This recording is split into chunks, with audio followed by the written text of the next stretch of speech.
Mengenai pacar-pacaran, pacar-pacaran ini benar atau salah? Boleh atau enggak?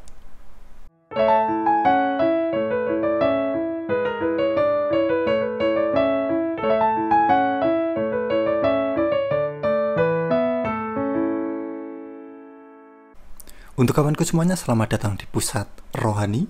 Damai Tuhan kita Yesus Kristus beserta kita semuanya.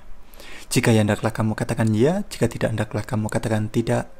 Apa yang lebih daripada itu berasal dari si jahat. Nah, mengenai pacaran, saya tidak akan ngomong benar, salah, boleh, enggak. Ini menurut saya dan berdasarkan pengalaman pribadi saya setelah kemudian saya bertobat, hidup kudus, menjaga kekudusan. Pacar-pacaran itu salah.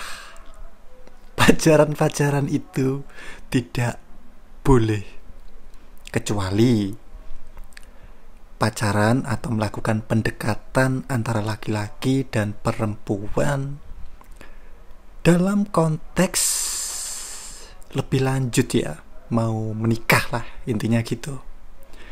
Tetapi kalau muda-mudi kemudian pacar-pacaran, ini tuh sebenarnya kalian ini melatih diri untuk jauh dari Tuhan, untuk mendekatkan kepada setan. Beneran. Kenapa kok saya bisa bilang begini? Bukan karena saya ini orang baik, enggak.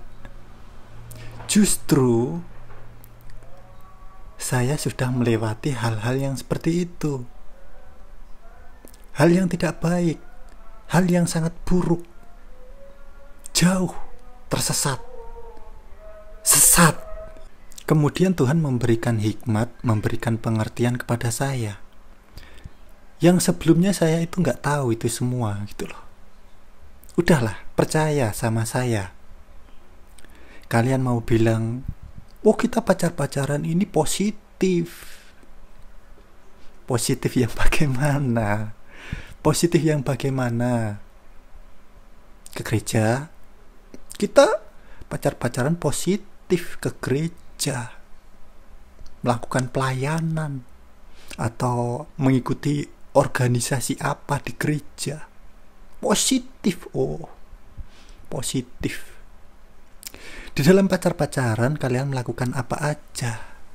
Oh, kita nggak melakukan apa-apa, cuma pegangan tangan, cuma pandang-pandangan mata. Oh, gitu. Ada nafsu nggak di situ? Ada pikiran-pikiran yang negatif nggak di situ? Oh, nggak ada. Oh, ya udah, kalau nggak ada ya itu terserah kalian lah intinya. Tapi percaya, sesuatu hal pasti akan datang ke kalian. Pasti hal yang menyakitkan. Kalau kalian pacar-pacaran bukan tujuannya untuk menikah. Beneran. Sekalipun kalian ngomong saya ini pacar-pacaran tapi positif. Pacar-pacaran ngajak ke gereja, pacar-pacaran melakukan pelayanan dan lain sebagainya. Tetapi di situ kalian melakukan dosa. Entah dosanya, entah kalian di pacar-pacaran itu melakukan apa, atau mungkin hanya di pikiran itu sudah berdosa gitu loh. Memandang dengan adanya pikiran negatif, nafsu dan lain sebagainya, itu sudah berbuat dosa. Gelap dengan terang gak bisa bersatu.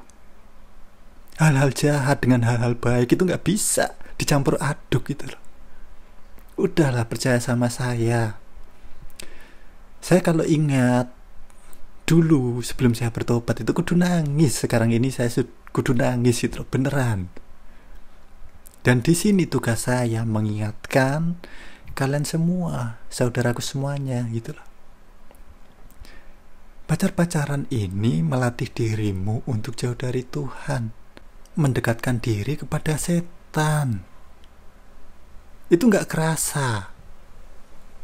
Memang sulit yang namanya menghindari pacar-pacaran karena hati ya.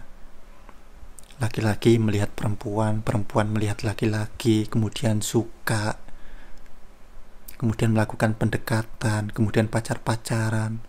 Ada nafsu di situ. Dan kemudian kalau diikuti terus-menerus, itu ujungnya itu benar-benar jauh dari Tuhan, beneran. Menyakiti Tuhan ujung-ujungnya itu. Kecuali udah kamu benar-benar sudah sadar itu. Maksudnya sadar itu, oh iya, saya melakukan pendekatan dengan perempuan atau dengan laki-laki ini, tetapi kita komitmen untuk menikah. Memang sudah siap, memang tujuannya mau menikah, titik. Melakukan pendekatan hubungan antara laki-laki dan perempuan untuk menikah, titik. Oke, itu oke. Tapi kalau enggak, udah, lebih baik stop. Kalian bisa melakukan aktivitas lainnya, meraih cita-citamu, mengejar impianmu. Kamu bisa bekerja, berkarir, biar sukses, membuat bangga dirimu. Itu positif. Kemudian kalau sudah siap, udah nikah, melakukan pendekatan dengan laki-laki atau perempuan, gitu loh. Oke. Jadi ini ya mungkin sebatas saran lah untuk teman-teman, gitu loh. Untuk teman-teman semuanya. Saya itu beneran sudah melewati hal-hal yang seperti itu tuh. Hal-hal yang sesat lah intinya. Jauh tersesat. Bahkan saya itu berpikir gak mungkin saya kembali kepada Tuhan, itu gak mungkin. Karena saking jauhnya, saking tersesatnya gitu loh. Tetapi saya gak ngerti kenapa kemudian Tuhan malah memberikan pengertian, memberikan hikmat seperti ini kepada saya. Sehingga saya menjadi saksinya sendiri gitu loh.